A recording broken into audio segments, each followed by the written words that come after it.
Over the course of our investigation, our team has provided a number of theories and perspectives regarding the content we are researching. We have since attracted the attention of some noteworthy professionals in fields such as human trafficking prevention, sociology, child psychology, law, and even politics. Today, we are proud to share with our growing audience a testimonial from an esteemed researcher, Dr. Judith Reisman. Dr. Reisman has an extensive and impressive background, a lifetime of research and passionate work against pornographers and the pseudoscience of Alfred Kinsey and the Kinsey Institute. She has authored several best-selling publications, including Sexual Sabotage in 2010, and is frequently cited by dozens of world-renowned publications. Dr. Reisman is also considered an expert witness on court cases involving pornography and media issues relating to culturalized sexualization and fetishism. Needless to say, she is certainly also an expert on the subjects we are investigating, and it's an honor to have her give us a testimonial regarding the subject at hand. Without further delay, we now present an Investigating YouTube exclusive, Dr. Judith Reisman.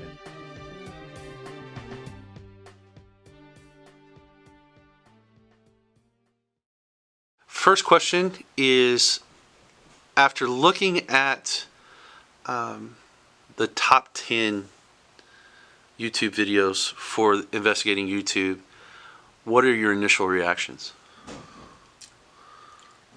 Massively deviant and sick and angry people are creating these videos. People who hate children, and indeed pedophilia. People who are involved themselves or who are partial to abuse of children, both physical and sexual. That is clear through all these materials. There is no other alternative explanation for the kinds of things that are on these videos. So how did we get to the point in our society where these kinds of things would even be in the realm of possibility that someone would think to create them? We go back to the beginning. Actually, it took 3 generations to create the number of deviant personalities who dominate the media today. The concept of fake news is not new news, and it is based upon the lack of ethics in the media. That lack of ethics stems from a complete disregard for the moral beliefs of our society, really, that our society was built on. Let me go back to when I was working for Captain Kangaroo at CBS TV. And I had finished a stint for educational television, is what it was called. Now it's called PBS, in Milwaukee. And I was working now for Captain. And one day, it was in the 70s, I was called in to the producer's office, Jim Hirschfeld, and he sat me down and showed me some printouts that were made of children's attention span, which was evaluated by their eye pupil dilation, apparently. They had hidden cameras behind the videos that these children would be viewing, and they had plotted them out on graphs and charts. They had analyzed these. There was and he showed me the chart that showed showed children listening to my song, and it started up here, and then it started going down because the children were thinking, were paying attention to the words and thinking about the music, which I used only a guitar for, and most of the other works were musical works which involved orchestration and so on. And he said to me, look, he said, we think your music is wonderful, we love it, that's why we use it, it's very nice. He said, but you know, the fact is that now with so many mothers at work, not guarding their children, and what they watch, he said the kids are turning the handle themselves, and they're turning off Captain, and they're switching to the slam bang, cartoon character things that are going on the other channels. He said we have to keep the advertisers. The advertisers won't support us if the adrenaline is not high, and the adrenaline isn't high unless there's a lot of anxiety, emotional commitment, going on in the child's brain. So can you change your writing style, which I couldn't and wouldn't do. But that was in the 70s. So if we look at these videos that are being produced by these deviant, pedophile, inundated characters who are creating them, then, and please do sue me, I'll happily defend myself in a court of law, then, you see the anxiety that the child is experiencing when the child is viewing this material. When the child is viewing Elsa being attacked by the Spider-Man sexually, when you are viewing the stimuli that is coming out of these horrible scenes of things growing in Elsa's ear, of these fecal activities that are engaged in with Elsa and with the Spider-Man, all these absolutely deformed, degenerate, incredibly degenerate materials that are being watched. And by the way, your YouTube analysis I find to be extraordinary. It's excellent. I was thinking, what more can I contribute to the analyses that you have done on your YouTube analyses of these materials? And the parents and the country is indebted to your investigators who have put that together. So you have to understand when it started. Yeah, when did it start? Well, in 1948, Dr. Alfred Kinsey of the Kinsey Institute, which exists right now at Indiana University, produced a book called Sexual Behavior in the Human Male. It went out all over the country. It was supported by the Rockefeller Foundation. It had millions of dollars behind it to promote it. It went globally, global acceptance. In that book, Dr. Kinsey lied. He was a sadomasochist, which applies to these videos, very much a sadomasochist. He was a pedophile, which you see in these videos. This was all hidden.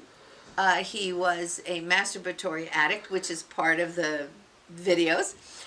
He was, of course, an adulterer and a homosexual bisexual, which is all kind of, very much part of this material, and believed that, and said that sexuality is so fluid, we can be anything. So all this is reflected today, 3 generations later, in the creation of the videos that we now are seeing here for children.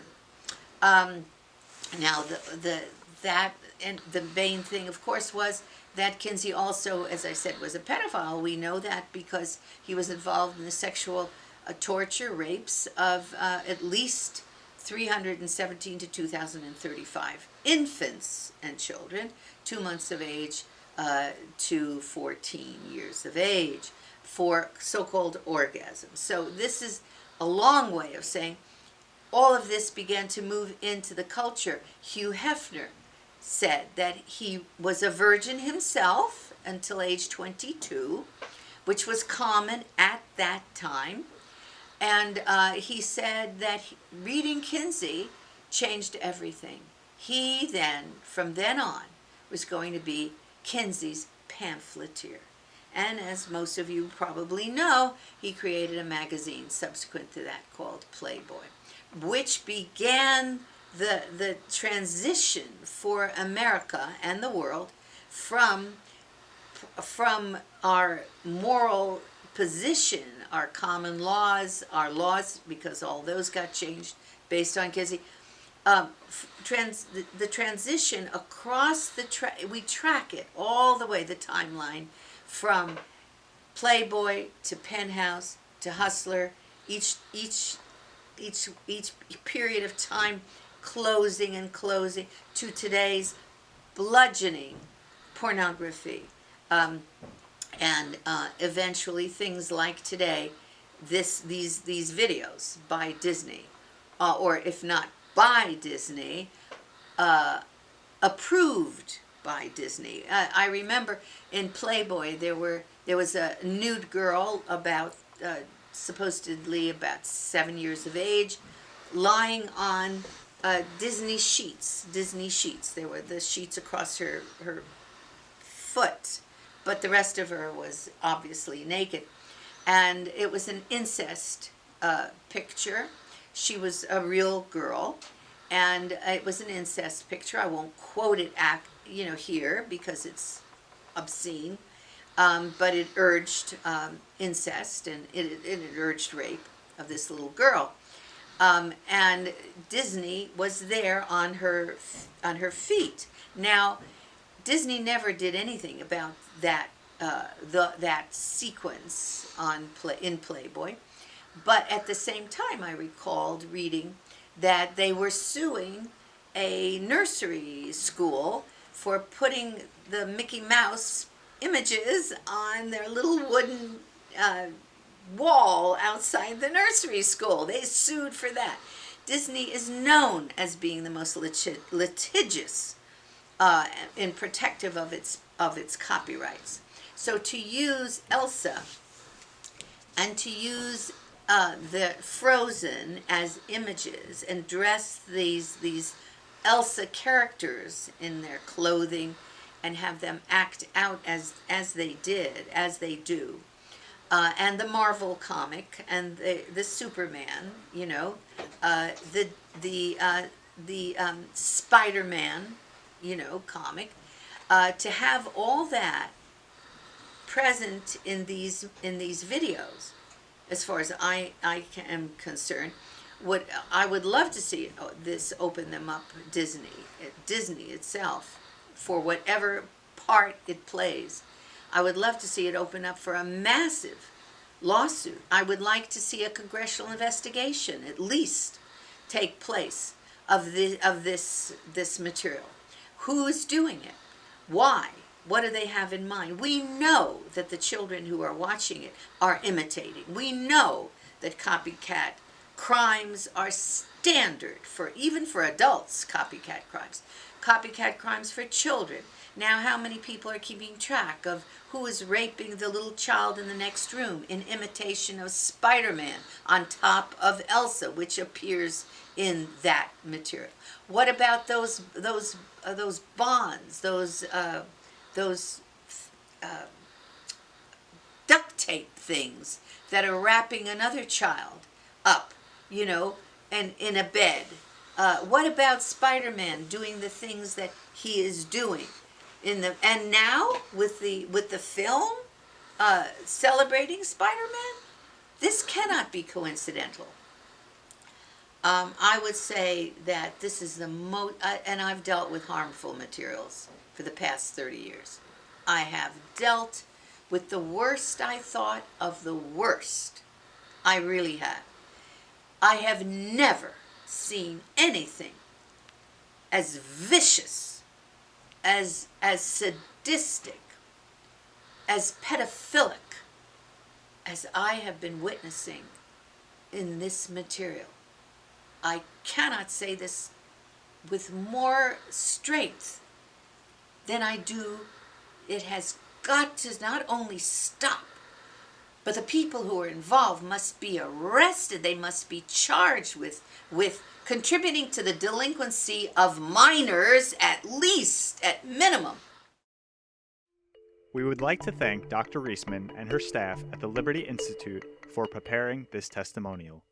Words as powerful as these are resounding and echo our message loud and clear.